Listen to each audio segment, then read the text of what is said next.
안녕하세요. 구문화재입니다. 제 고향은 시골인데 집안 사정으로 중학교 졸업하고 서울로 올라와 형님의 문방구 가게를 도와드리며 공부를 했었거든요.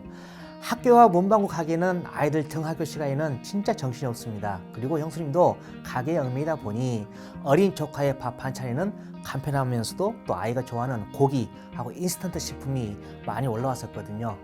그러던 사이 조카는 점점 생선보다는 또 고기, 야채보다는 또 고기를 좋아하는 아이가 되어갔고, 형수님은 편식이 이제 걱정되어서 야채를 고기 속에 감추거나 또 갈아서 먹였는데, 참 그 아이는 귀신같이 알아내고 골라내고 다 토해내더군요.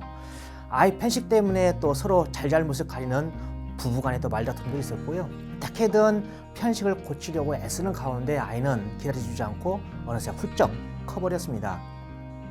지금 그 조카는 아이 3명을 둔 아빠인데 지금도 고기 반찬이 있어야 밥을 먹는다고 하네요. 지난 일이지만 그 당시 조카에게 주었던 고기를 조금 더 저에게 주었다면 어땠을까라고 하는 개구장이다운 생각도 해봅니다. 하여튼 아니 땐 굴뚝에 연기 날까라는 속담이 있죠. 그 조카는 태어나면서부터 고기에 웃고 야채에 우는 아이였을까요? 그렇지 않았을 것입니다. 습관, 버릇이 된 것이지요. 헤빗 스태킹의 작가 스티브 스콧이 말한 것처럼 습관은 고치는 것이 아니라 잘 쌓아야 하는 것입니다. 그래서 오늘은 우리 아이들의 습관 굳어지기 전에 잘 쌓는 것에 대해서 말씀드리고자 합니다. 어머님, 여기 보시는 습관이라는 한자가 가지는 뜻이 있거든요.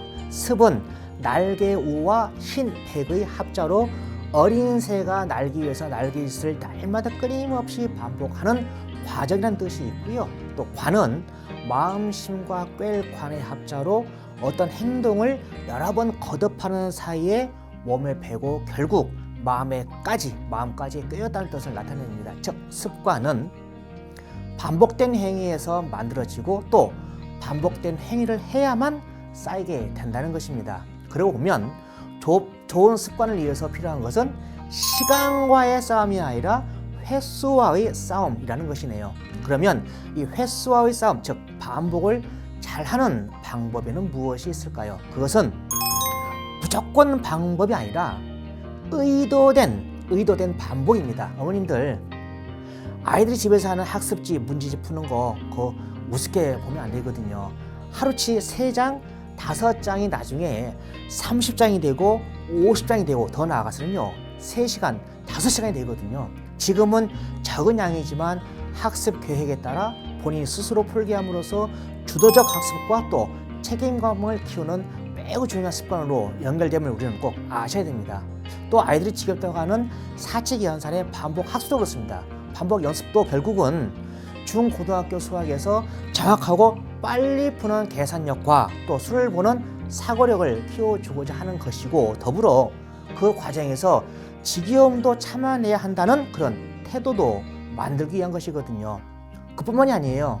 가정에서 아이들 혹시 배려심 기대하거나 또 그것을 위해 교육해 보셨나요?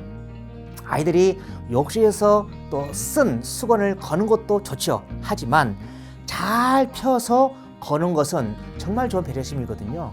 또 내가 벗은 신발을 가지런히 정리하고 들어오는 것도 뒷사람에 대한 공간 배려가 됩니다. 이렇듯 반복에 의도를 놓고 행위자가 그 의도를 알게 되면 반복 행위에 대한 가치는 전혀 달라질 것입니다.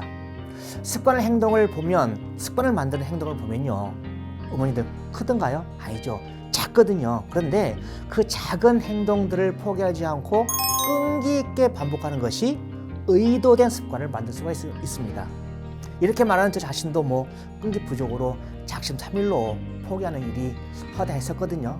아이들은 오죽할까요? 아이들에게는 더 어려운 일이 될 수 있습니다. 가정교육이 학교 교육과 다른 점 중 하나는 내 아이에게 필요한 학습을 내 아이에게 맞추어서 할 수 있는 환경이라는 것입니다. 어머님들, 습관도 학습이고 교육이거든요.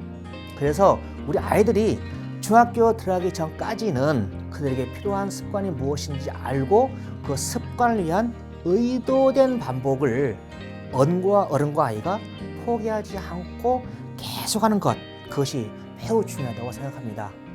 공부와 성적만이 가정교육의 목표가 되어서는 안 됩니다. 내일을 주도적으로 살아갈 좋은 습관이 세상을 품을 또 하나의 그릇이 될 것입니다.